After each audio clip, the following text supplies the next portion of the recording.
Bab 563. Dalang di balik layar. Gita menatapnya sambil tersenyum penuh arti. Bukan aku yang berpikiran aneh-aneh, kalian yang berbuat aneh-aneh. Canda Gita, lalu tertawa, tapi detik selanjutnya, senyumnya sirna, dan ia melangkah mundur. Melihatnya, Audrey Han langsung mengerti. Tanpa menoleh, ia sudah tahu, pasti Golden Ye sedang turun. Hanya Golden Ye lah yang bisa membuat Gita begitu ketakutan. Audrey Han pun masuk ke dapur untuk mengambil alat makan. Ia hanya mengambil satu set untuk dirinya sendiri.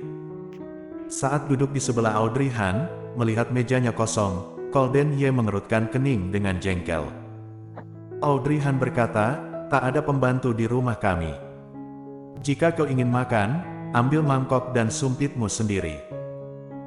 Rencananya gagal di saat-saat terakhir, meskipun telah berpakaian dan turun ke bawah, aura yang menguar dari tubuhnya tetap sangat dingin, membuat suasana di sekelilingnya menjadi tegang.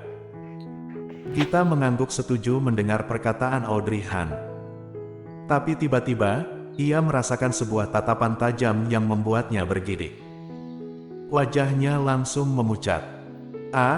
Aku saja yang mengambilkan mangkok dan sumpit untuk Golden Ye. Gita bergegas masuk ke dapur, mengambil mangkok dan sumpit, dan meletakkannya di hadapan Golden Ye. Ceoye, mangkok dan sumpit Anda. Audrey Han merasa jengkel melihatnya. Bukankah sudah kubilang, tak ada pembantu di rumah ini? Jika kau berharap untuk dilayani selama makan, pergi saja. Golden Ye menatapnya dan mengangkat alisnya. Aku tak menyuruhnya melayaniku. Gita telah mengacaukan kesenangan mereka.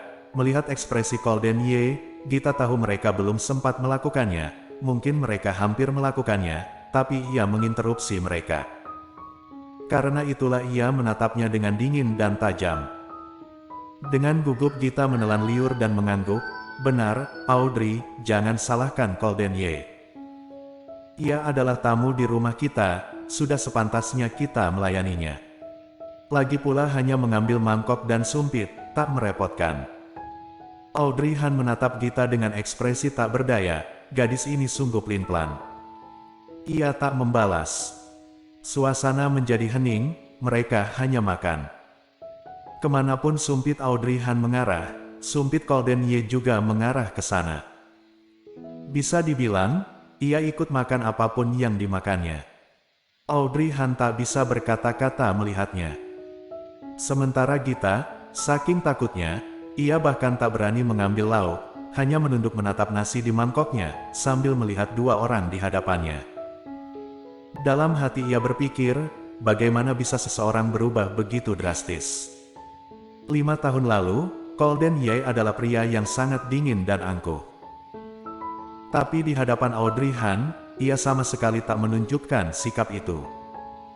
Tiba-tiba Gita teringat. Dalam cinta, siapapun yang jatuh cinta lebih dulu, kalah. Dulu, Audrey Han sangat mencintai Golden Ye, hingga ia kehilangan segalanya, bahkan harus mengubah namanya dan pindah ke luar negeri. Kini setelah ia kembali mendapatkan segalanya, sekarang giliran Golden Ye.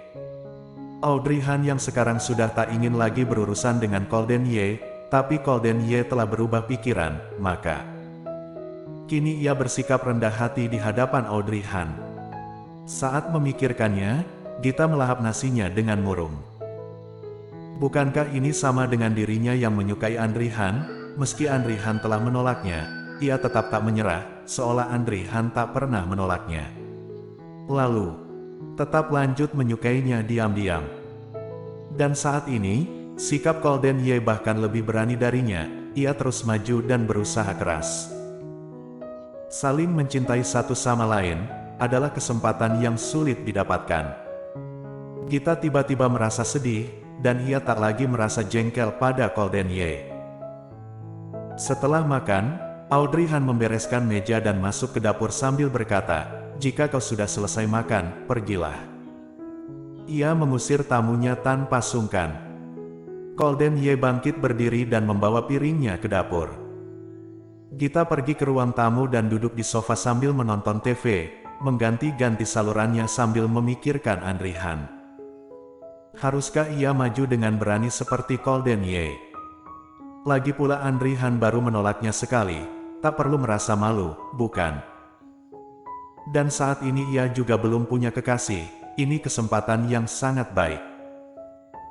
Jika ia terus bersembunyi seperti ini, jika suatu saat nanti ada wanita lain yang mendekati Andri Han, bukankah ia malah akan kehilangan kesempatan? Gita pun membuat keputusan dalam hati. Di dapur, Audrey Han menyalakan keran untuk mencuci piring sambil berkata dengan dingin, "Kau sudah selesai makan, kenapa belum pergi juga? Ini sudah larut malam." Golden Ye berdiri di sebelahnya. "Tidakkah kau takut nanti malam kedua orang itu akan kembali lagi?" Audrey Han tertegun. Jika Golden Ye tak menyinggungnya, ia sudah hampir melupakannya. Meski mereka kembali pun, mereka takkan bisa masuk ke rumah ini, jadi takkan masalah. Sebaiknya berjaga-jaga. Tak ada yang perlu dikhawatirkan. Dengan tenang, Audrey Han meletakkan piring di tangannya dan menatap Golden Ye dengan tajam.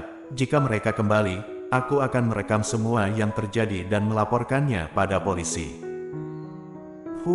Golden Ye tergelak, "Sungguh pantas menjadi kekasihku, sungguh pemberani."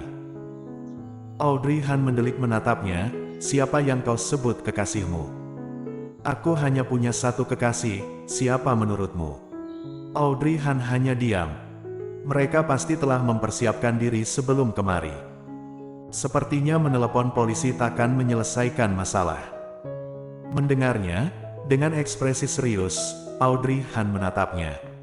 "Apakah kau mengetahui sesuatu?" Golden Ye tak menjawab. "Kau tahu siapa dalang di balik semua ini, bukan?" Audrey Han kembali bertanya. Ia sangat penasaran, siapakah yang begitu ingin melukainya hingga terus-menerus menyerangnya. Golden Ye sudah tahu bahwa ia sedang dibuntuti, berarti ia seharusnya tahu siapakah dalang di balik semua ini.